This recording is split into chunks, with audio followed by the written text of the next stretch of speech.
સુરેન્દ્રનગરમાં યોજાનાર જન્માષ્ટમી મેળાનું સ્થળ વિવાદમાં સંપડાયું છે। મહાનગરપાલિકાએ શહેરની MP Shah arts and science કોલેજના ગ્રાઉન્ડમાં મેળાનું આયોજન કરવાનો નિર્ણય લેતા વિદ્યાર્થીઓ, વરિષ્ઠ નાગરિકો, NCC કેડેટ્સ અને તાલીમાર્થીઓ દ્વારા તેનો ઉગ્ર વિરોધ થઈ રહ્યો છે। કોલેજ અને JNV હાઈસ્કૂલના વિદ્યાર્થીઓના અભ્યાસમાં ધ્વનિ પ્રદૂષણ અને અવ્યવસ્થાના કારણે થતું વિઘ્ન, NCC કેડેટ્સની તાલીમમાં અવરોધ, પોલીસ સૈનિક ભરતી માટે તૈયારી કરતા વિદ્યાર્થીઓની દોડ અને ફિટનેસ તાલીમ પર અસર તેમજ યોગ અને વોક માટે આવતા વૃદ્ધો અને મહિલાઓની દિનચર્યામાં ખલેલને લઈને વિરોધ નોંધાવ્યો હતો। આથી શહેરી નાગરિકો અને વિદ્યાર્થીઓએ જિલ્લા કલેક્ટરને લેખિત રજૂઆત કરીને અન્ય વૈકલ્પિક જગ્યાએ મેળાનું આયોજન કરવાની તાત્કાલિક માંગ કરી છે। આજ આપના માધ્યમથી અમે અહીંના કલેક્ટર સાહેબને ખાસ કરીને જણાવવા માંગીએ છીએ કે જે arts and science college ground રહ્યું એની ઉપર વર્ષોથી અમારા સિનિયર સિટીઝન એટલે કે 60 વર્ષથી ઉપરના બધા ક્રિકેટ રમી રહ્યા છે। એવી જ રીતે સવારના ભાગમાં યુવાનો પણ રમી રહ્યા છે।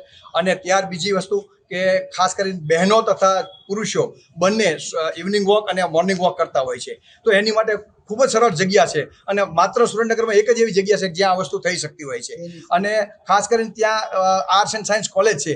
જો અહીંયા આવનારા દિવસોમાં મેળાનું આયોજન થશે તો કોલેજોના જો યુવાનો છે એની ઉપર એટલે કે વિદ્યાર્થીઓ ઉપર ખૂબ જ એનો ખરાબ પ્રભાવ પડશે। સાથમાં બાજુમાં JNV સ્કૂલ છે એમાં પણ પ્રભાવ પડશે।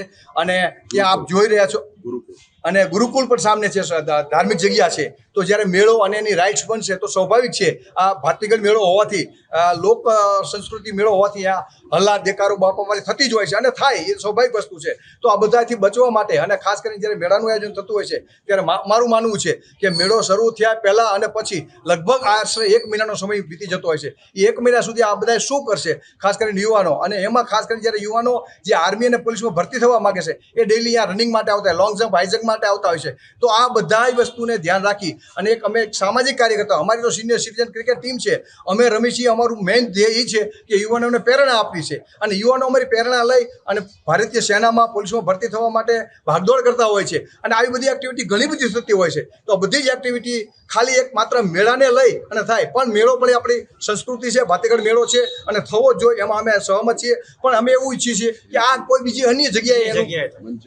કરવામાં આવે। બીજા નંબરમાં અમને એવું પણ જાણવા મળેલ છે કે કદાચ આ પ્રોફેસરની આ બધાની મંજૂરી મળેલી નથી એવું અમને જાણવા મળેલું છે, પણ અમારી આગળ કોઈ એવિડન્સ નથી। પણ એ 100% કહીએ કે આમાં ખાસ કરીને જેટલા કલેક્ટર સાહેબને અમે આપના માધ્યમથી વિશેષ વિનંતી કરી કે સાહેબ દિવસો આપ સવારે સાંજે એક ચક્કર મારો ને તો જેવો મેળાનો માહોલ હોય એવો મેળો અત્યારે તમને જોવા મળશે। કારણ કે એટલી બધી પબ્લિક, યુવાનો અને વડીલો ઇવનિંગ વોકને કરતા હોય છે, લાફિંગ ક્લબવાળા હોય છે, ઘણી એજન્સીઓ અહીંયા આપણે સાંજ અને સવારના ટાઈમે ફ્રેશ થવા માટે આવતા હોય છે। તો ફરી એકવાર અમારે સમગ્ર સિનિયર સિટીઝન ટીમ તરફથી અમે વિનંતી કરીએ છીએ કે મેળાનું સ્થાન અલગ જગ્યાએ, બીજી જગ્યાએ, અન્ય જગ્યાએ ખસેડવામાં આવે એવી અમારી નમ્ર વિનંતી છે। ખૂબ ખૂબ આભાર।